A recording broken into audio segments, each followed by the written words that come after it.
Fiery attacks destroy businesses in a Richmond Hill plaza. The restaurant is my whole life working in here. I feel so sad. The dramatic video police are releasing and why investigators think the alleged arsons are linked. As a parent, I feel terrible about this. I don't know what to say. It's just so sad.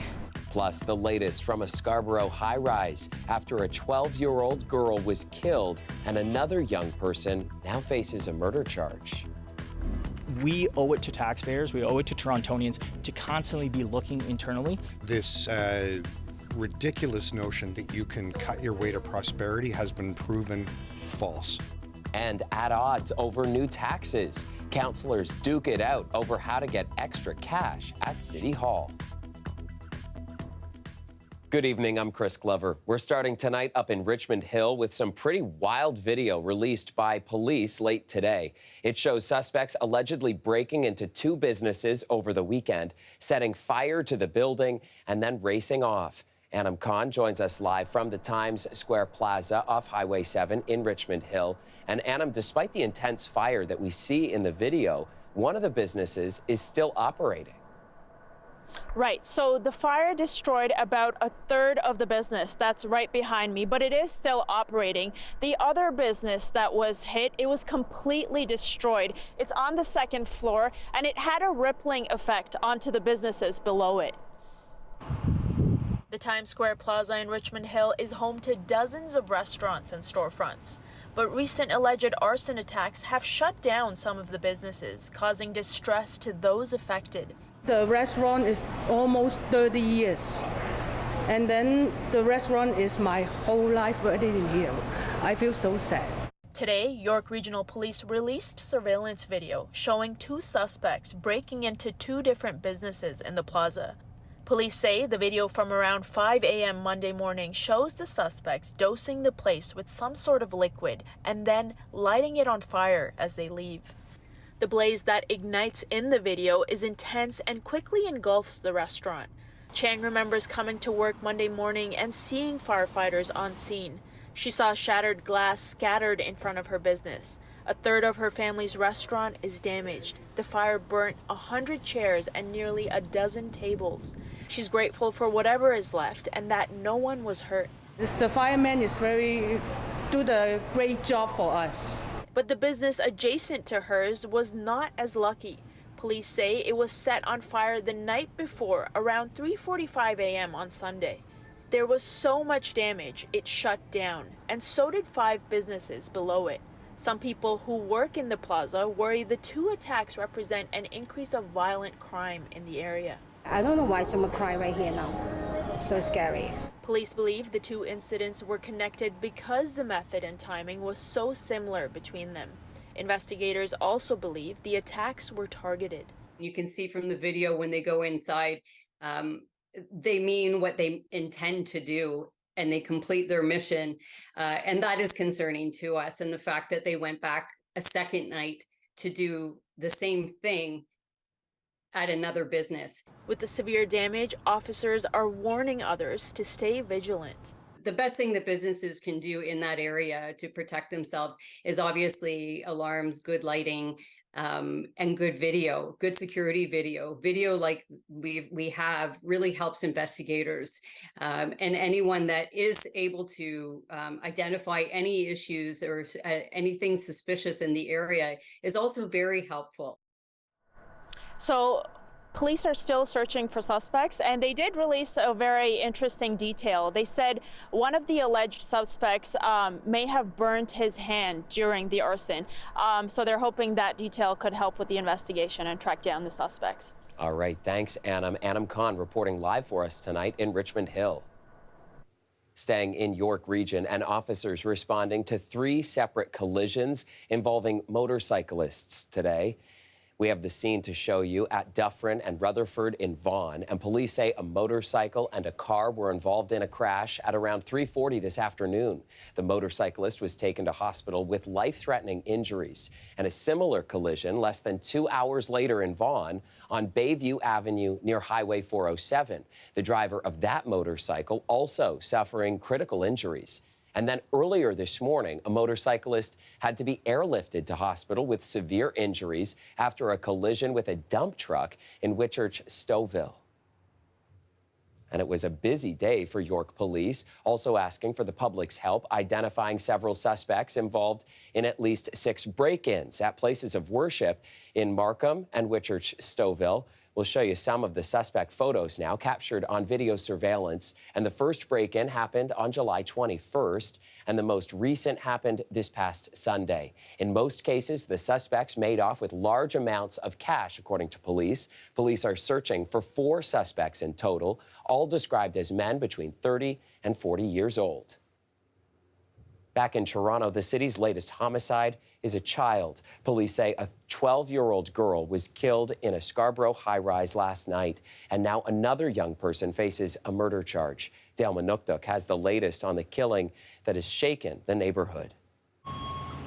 Last night at around 6:30, police were called to this apartment building near Kennedy and Ellesmere Roads for reports of a stabbing. They located a female youth with injuries.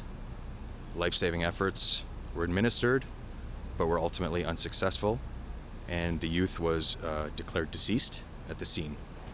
Police did not confirm the girl was stabbed to death. There was also a second youth who was taken to hospital and released. Afterwards, that youth was taken into police custody and arrested. Today, police say a youth has been charged with second-degree murder. Come to my home, okay? I need your help. I need your help. Quick, come, please. The building superintendent says a woman who lives in an 8th-floor apartment called her. She could hear noises in the background that sounded like kids fighting. She was unable to get inside the unit and then got a second call from the resident asking her to call police. She also heard a commotion outside and saw a young boy holding on to the balcony. That's the west side of the balcony. The boy sitting in the concrete here, okay? The foot standing here, but the hand holding here. The superintendent says a woman and 5 children live in the 8th floor unit. Other residents who live on that floor were shocked to hear about what happened. That's really horrible. Like, I didn't even hear anything, so I don't know what to say. It's just so sad. And we saw a lot of police officers outside, and we got scared. So they asked that if you want to leave, you can leave right now, or you can go back in. As a parent, I feel terrible about this. I feel sad about the whole thing, to be frank. The news not just saddening for nearby residents. Premier Doug Ford posting to social media his condolences, saying he can't imagine the pain of losing a child. The young person that is facing that second-degree murder charge did appear in court today. And under the Youth Criminal Justice Act, we cannot identify them. This investigation is ongoing, and police are asking that anyone with information come forward. Dale Manukduk, CBC News, Toronto. To Ottawa next, where police say a deadly weekend shooting outside a wedding venue was a targeted attack. But today, police said they don't believe the 2 Toronto men who were killed were the intended targets. Saeed Mohammed Ali arrived in Canada 4 short months ago to establish a new life here. Abdi Shakur Abdi Dahir had begun a career as an engineer. Both men were from the Toronto area, and their lives were cut short, leaving behind friends and families to grieve and look for answers. About 50 rounds were fired into the crowd, killing the 2 men and injuring 6 others. One of those injured remains in hospital, while the others have all been released. Police would not say who the attackers were targeting, but said they don't believe the attack was hate-motivated. Environment Canada's heat warning for Toronto and the area has now ended, but it is still humid this evening. 24 degrees right now, heading to a low of 20. Let's get to Colette. Colette, what is the deal? I'd hoped for a cooler overnight tonight.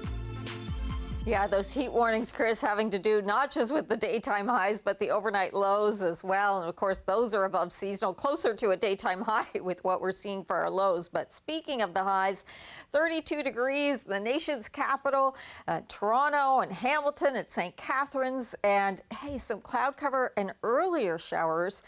They started there first towards the Windsor area. So the temperature was actually kept down a little bit, not necessarily the humidity areas where, again, it felt like basically 40 with that humid X factor. So we keep the humidity tonight, and then things begin to gradually improve as we go through tomorrow. But because we have this very buoyant air mass, we do have some of these thunderstorms rolling through in the overnight hours. And then tomorrow morning, we'll start to see some breaks. And then any sun that comes through just kind of adds to this volatility, and then more bubble up once again. It doesn't mean every single area will see thunderstorms, but they're pretty widespread.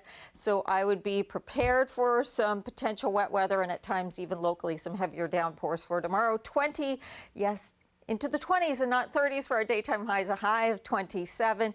And we'll look at the extended forecast and the more gradual, continual cool down coming up. Looking forward to that. All right, thanks, Colette. So a very hot day today that has stretched well into the evening. It is not the kind of night where you'd want to be without power, but that is exactly what hundreds of residents are dealing with at a high-rise complex near Dundas and Bloor. Toronto Fire says they were called to the Crossways complex just before 6 tonight for reports of smoke coming from the electrical room on the 19th floor. The fire was quickly contained and the backup generators kicked in, but it's not clear if and when power will be fully restored. The complex has 2 residential towers with 29 floors each. Hot off a new cabinet shuffle amid tumultuous times for the Ford government, Ontario's new housing minister answered questions from reporters for the very first time today. Paul Calandra promised the newly announced review of the Greenbelt would be an open and accountable process. Queen's Park reporter Lorenda Redekop has that story. Paul Calandra spoke to reporters today for the first time since becoming Minister of Housing, with details on a review of the Greenbelt. It'll be a full, open and accountable process. It will look at the entirety of the Greenbelt. There might be lands that need to be added to the Greenbelt. There may be some lands that are removed. Calandra says the province's nonpartisan land and development facilitator will lead it, and the 14 sites removed from the Greenbelt will be included in the review. He wants that part of the work to be finished by the end of the year. We're building communities. I expect significant community benefits on these lands. I expect the natural heritage, any natural heritage features on these lands to be protected. However, it's unclear how natural heritage can be protected with housing set to be built there. The Auditor General found 83% of land removed from the Greenbelt was classified as prime agricultural land. While the review of those sites happens, development work will not have to be paused. Because what he is proposing to do with this Greenbelt review is create a speculator's bonanza throughout the entire Greenbelt.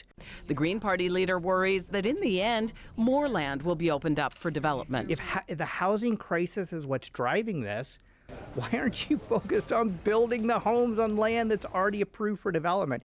The Ford government is trying to move past this scandal that's been going on for almost a month. First, the Auditor General, then the Integrity Commissioner released explosive reports detailing how a few developers had direct access to the Housing Minister's Chief of Staff. The Chief of Staff resigned. Later, the minister stepped down.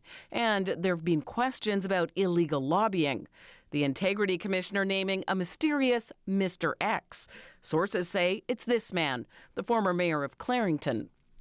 Late this afternoon, the government put out a release saying the Attorney General will recommend changes to lobbyist legislation, with a committee set to look into it. Among the recommendations will be stiffer penalties, including jail time. Lorenda Redekop, CBC News, Toronto. Welcome back. Toronto City Council approved new revenue tools tonight to try to address the city's grim financial situation. The municipal land transfer tax for luxury homes is going up, and the $5 an hour cap on street parking is being removed. Councillors also voted in favor of officially asking the province for a municipal sales tax and a share of the HST. As Ali Chiasson reports, that request garnered some heated debate at City Council today. Today, there are, in front of council, there are 3 items. One is on refugees. The second one is on housing. The third one is about long-term financial plan. All 3 of them are interconnected. Can you guess the common denominator? Money and the city's lack thereof. Why are we in such a crisis in the refugee situation? It's because the city of Toronto just does not have the financial means to manage them.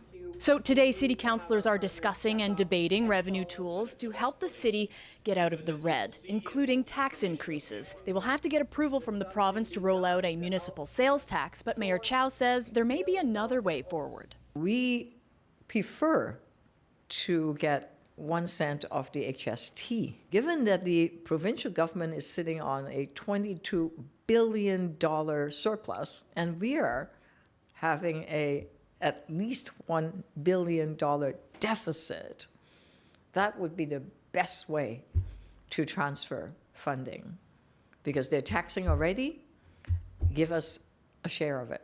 Councillor Brad Bradford wants a core services review. We owe it to taxpayers, we owe it to Torontonians to constantly be looking internally. And you look at how the provincial and federal government has treated us on a lot of files, whether that's refugees or transit, constantly passing the buck at municipalities across the province. That's not fair, and a core services review will identify that and provide us better ammunition in our advocacy work. To that, Councillor Gord Perks says, been there, done that. This ridiculous notion that we've been operating under for 12 years, that you can cut your way to prosperity, has been proven false. He's ready to talk taxes. We aren't providing as much affordable housing as we once did. We aren't providing as good public transit service. If we delivered these services, which are paid for by taxes, the city becomes more affordable. But there are Conservatives on council who are not in favor of raising taxes. Where they all agree is that the city's financial situation is dire. They all have different ideas on how to pay for the path forward. Ali Chiasson, CBC News, Toronto. A few kilometers down Queen Street, there was a special event today held at the Centre for Addiction and Mental Health. CAMH partnered with some Indigenous groups to host a powwow today, all about honoring children and helping healthcare providers better understand the communities that they serve. Greg Ross has that one. Indigenous music and dancing, as well as Indigenous vendors selling unique arts and crafts. Because I freehand wood burn everything. It's one and done, and nobody else gets to see the design. It's sold. Many different Indigenous organizations came together on the grounds of CAMH to honor children. We really ought to think about what their lives have been like over these last years, particularly in COVID. We've had, young children that went through periods of life without having social relationships, without being, able to connect with outside world. Rennie Linklater is the senior director of the Shkabe Makwa, an Indigenous service organization at CAMH. She's also one of the organizers of this powwow. Much of what is important is about inclusion, and really bringing together different people, different diversities, inviting our service providers to come to CAMH and to share about the services that they have for our community. It's also an opportunity for staff at CAMH to better understand some of the struggles of the Indigenous community. A commitment to better understanding and acknowledging and accepting the horrible past of this country in the treatment of First Nations, Inuit and Métis, and how some of that treatment has resulted in struggles with mental health and substance use. For the second straight year, CAMH has raised the Every Child Matters flag, and it will remain there for the month of September, a new tradition they say they plan to continue. I think remembering and accepting and acknowledging the horrible legacy of residential schools is something that's very sad and very traumatic. Greg Ross, CBC News, Toronto.